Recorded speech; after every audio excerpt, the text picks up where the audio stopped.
mentioned, my name's Elizabeth Gevock, and I teach kindergarten and first grade here at the Christian school, and this is my 8th year teaching here, and I love it a lot. I have one of my kindergarten students right here in the audience, Miss Ruby, there. You want to all say hi, Ruby? Hi, Ruby. Yes! I think she's our youngest Banquet attendee. Like Mrs. Hill said, when I look out across this room, I see so many faces of people that have been a part of this school's story for years. In fact, there are actually people in this room who put up the drywall that turned this building into this from Pomida to the school. So I don't know. Can you guys raise hands if you were one of our drywallers? I think. Yeah, right there. Let's give it up for.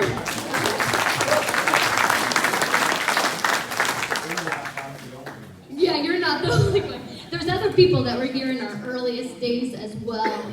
And what's so cool is when I walk through the halls of this school, I can feel the legacy. I can feel the legacy that this building is here because there have been people who year after year have followed that dream that God placed on their heart to start a school in Southeast Iowa where kids can receive a Christ-centered education.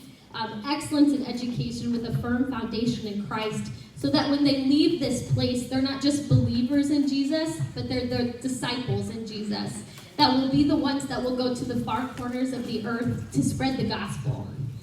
We thank all these people, and some of you might be here and this is your first banquet, and maybe you're new to the Christian school family, but one of the things I love about Mount Pleasant Christian School is it is a family. So whether you've been here for now we're nearing our 30th birthday. Whether you've been here in all 30 of those years or whether you've been a part of our story in the most recent years, we're just so thankful for you. And your presence here tonight is very appreciated and it touches our hearts. So Mrs. Hill invited me to get to share my story of how I came to the school. And what I love is that God has intricately had a plan for this school for decades before any of us were here. And so the journey of me coming to Mount Pleasant Christian School actually begins decades before I was born. I'll take you back to the 1970s. And so, and the year I come from is 1991. So this was a few decades before my time. So I was blessed to have 2 sets of grandparents. Both my grandparents left for me a deep legacy of faith. And one of the things they instilled was that eternity matters the most.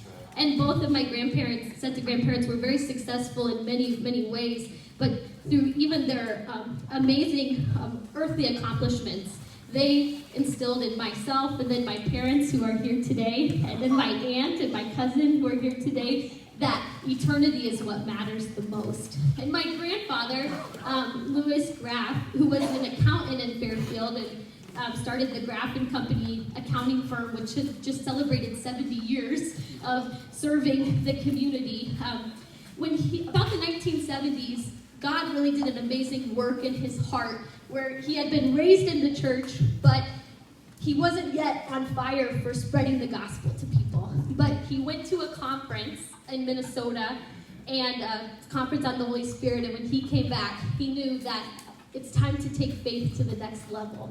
And when he came back to Fairfield, there was a particular friend that God placed on his heart named Tom Hunt.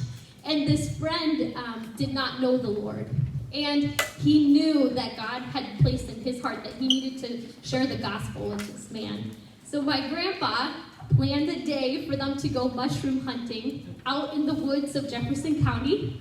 And this was new for him. I mean, sharing the gospel might be easy for you now, but this was kind of a first-time experience for him. But he knew that he needed to answer this call. So he planned a day for them to go mushroom hunting. And out in the fields, he told him about God's plan that he sent Jesus Christ to die for us. And that Jesus wanted to come into his life and transform his life.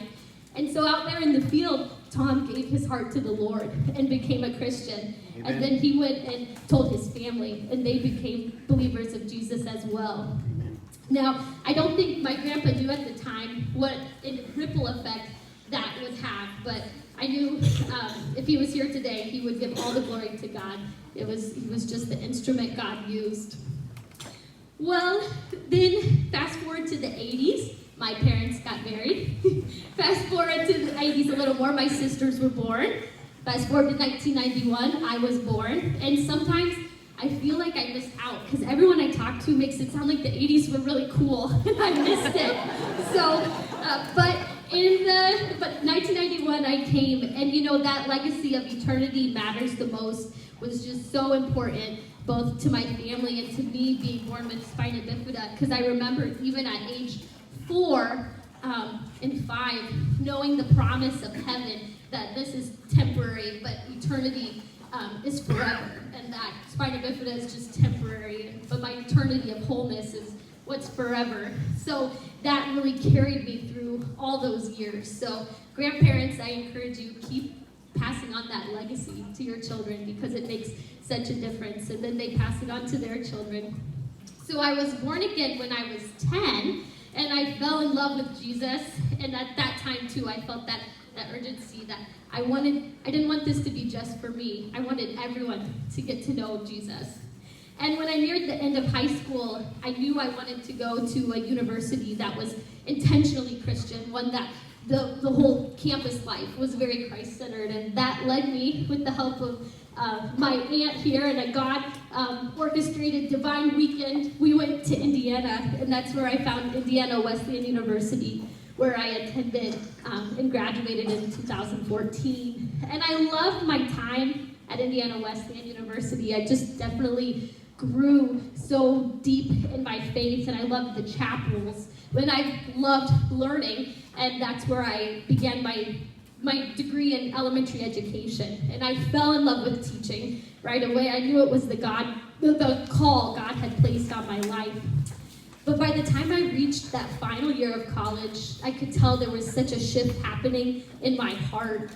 Because as I was in the classrooms where I was having my practicum, and then in my student teaching, I felt such an emptiness and such a void. And I started kind of having that panic, like, did I decide the right major? Did I spend 4 years and I've invested a lot here? Is this really what I'm supposed to be doing? And I could tell that God was doing a really deep work in my heart in preparing me for something big. I didn't know what it was, but I remember that year my mentor Sue and I meeting a lot and praying a lot, and I felt such an urgency for eternity. So then I reached that student teaching semester, and it was the coldest and snowiest winter that I remember. And I grew up in Iowa, but it was very cold and very snowy, but I knew I'm going to be graduating pretty soon. I better start looking for a job. And so I knew I just felt God called that I was going to be back in southeast Iowa. So I started one night looking up all the different schools in this area. And I know it was God who put the thought in my mind, there's a Christian school in Mount Pleasant. Oh, I'll look it up, and then in the job opening, there was a kindergarten and first grade position open. And right away, I felt that peace flood my heart. That emptiness I felt was gone, and it was just like a spark. And what I did not know was 400 miles back in Iowa, a group of people were here at the school praying for me every week and often, and they were praying for the person who was supposed to teach the kindergarten and first grade classroom, because at the beginning of that school year, the previous teacher needed to leave for a different job, and so the position was open, and Mrs. Hill, like I said, wears many hats, and so she agreed to teach kindergarten and first grade until they found the teacher. And so she taught kindergarten and first grade and ran the school. So that's amazing. I still don't know how she did it, but she did an excellent job. And the prayer team, led by Mrs. Vanias, just laid out on paper everything they were looking for in that teaching position, the person that they wanted in their heart for God. And very specifically, they prayed that they find a person that knew guided reading, which is a very specific way of teaching reading. And they said, we're going to wait until God brings us that person. And so every Friday, Mrs. Vanias and her dad prayed for me when they didn't even know me. And they came to school before the school day started, and they prayed for my life, for my family, for my finances. They laid it out, and then they trusted. And they interviewed different people, and they stood in faith that they were going to wait until they found the person that met that description. And so that spring and April, I came here, and I interviewed, and God gave us that confirmation that this was the place, and that I felt the peace that this is where God wanted me to be, and they felt that peace that the prayer list had been answered. And I went home that night, and I told my mom about our interview, and that Mrs. Vanias had introduced herself to me, and she said, my maiden name is Hunt, and my maiden name, I was Shannon Hunt before I got married. And I came home, and my mom told me that Shannon's grandpa is the man that my grandpa led to the Lord. And so we were just in awe that in the 1970s, in that mushroom hunting field, they had that divine, moment of salvation. And Shannon's grandfather, led his son to the Lord, and then he led, his family to the Lord. And Tom's son Bob is here, right there, and Mrs. Vanias is there in the back. What I love is that God knew, even those 30 years before, that these two granddaughters were going to get to teach together at this Christian school, and that they were going to get to be, ministers of the gospel together. And Shannon has been such a, Mrs. Shannon Hunt Vanias,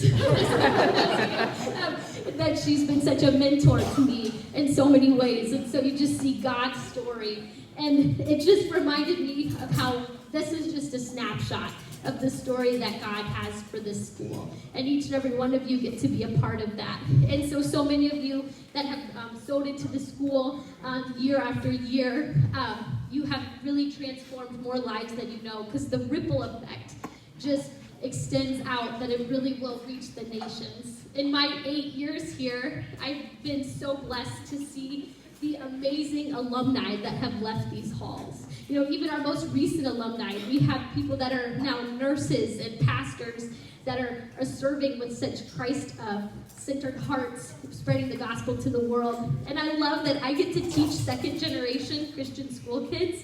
I have students in my class who their parents, one or both of them, graduated from this school, and then they get to teach their children. I love that in these halls, these children get to hear about Jesus, and these children get to know the love of the Father at such an early age. And even in my kindergarten and first grade class, I've got to see children give their hearts to Jesus. I love that just this past week in Mrs. Dykstra's class, her whole class had a lesson on missions, and they talked about all the missionaries of the world, and she led her class in a beautiful discussion of, could God be calling them to be a missionary one day? And a little boy came up to me on the playground and told me all about how when he grows up, he's going to be a missionary to China. Even though the government's he said, even though I know they're not going to welcome me, I'm going to be a missionary to China. And I love seeing that at the age of second grade, they're having a destiny placed on their life. And I love that in Mrs. Newell's class, her students are memorizing multiple Bible verses, verse after verse, that they have a whole passage done after a few weeks. And those verses will never leave them. They will be with them wherever they go. And like Mrs. Newell said, or like Mrs. Hill said, we get to celebrate America at this school openly. Our kids get to have true history curriculum at such an early age. And that in Mrs. Newell's class, they have memorized just in these first 2.5 months of school, the American Creed, and now they're memorizing the Declaration of Independence. So these students will know the truth of God's plan for this country. I love that in Mr. Hill's class, I think anyone who leaves Mr. Hill's class knows more about America than the average person you'd walk onto the street. They leave knowing the Constitution, the true history of our nation, and I was telling my table how he makes I guess we call it where they get to act out of the early Continental Congress. They get to really be a part of owning their history of their nation. I love that in Mrs. Vanias' class, the students get to know the truth of not just what they believe, but why they believe it. And her whole class spent last year, one of the books that they read was called Well Versed, which is the biblical answers to the tough questions that people that are out there in culture. And so that when these students leave, they know who they are, they know whose they are, and they have that truth so deep in their hearts. And I love that she teaches them to pray so that they're not just praying words to a distant God, but they're praying to their Father who loves them, and they're His child. And they will have that wherever they go. And so I know I could mention pretty much every teacher that I've gotten to work with here, and it's cool when I'm in these halls, because I haven't been here in those way early days. In 1993, when this school was started, I was 2. And in 1996, when they entered this building, I was 5. But I have just heard the legacy of different teachers, Mr. and Mrs. Martin, Mrs. Swafford, and so many more, who have changed so many lives. But we couldn't do this without you. And I know all those teachers would say that, of course, they didn't come here for the money or the fame. They came here because of the kids. And so, as I close tonight, I want to remind us of this truth that eternity really does matter the most. In Mark 8:36, Jesus says, "For what does it profit a man to gain the whole world and yet forfeit his soul?" At a day and age where so many young people are, you might have heard the phrase, deconstructing their faith or leaving the church, we need a school like MPCS to be here, where we can teach them not just what we believe, but why we know it's true, and how they can respond to doubters. And then this thought that students spend approximately 7 hours per day at school, which is about 35 hours a week.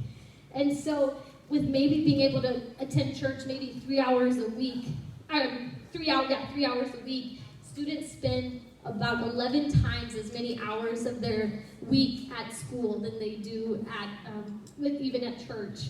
And so we want these hours here to be so fruitful. And so we thank you for partnering with us to provide a place where kids can be here, getting their roots deep and getting equipped and getting filled with God's presence and spirit. Because eternity does matter the most. At the end of our children's lives, soccer trophies and traveling sports teams and earthly successes will all fade away, but only one thing will matter. And there's a poet named C.T. Studd who says, and he has a long poem, but this quote stuck out to me: "Only one life will soon be past, but only what's done for Christ will last." So I just thank you all for being here and making this place possible. I love each and every one of you.